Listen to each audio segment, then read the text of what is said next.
Assalamu alaikum.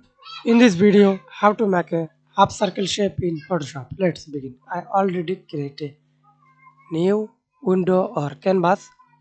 Then create again new layer.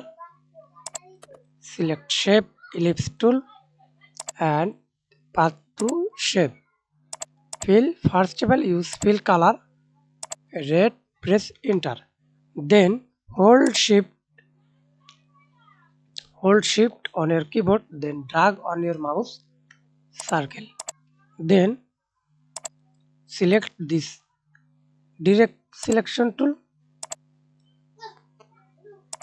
draw, cut your side. Example, I cut to this left side. Then press delete on your keyboard. And secondly, again create a new layer, ellipse tool without fill. Press enter. Apply the same process. Hold shift. Apply the same process.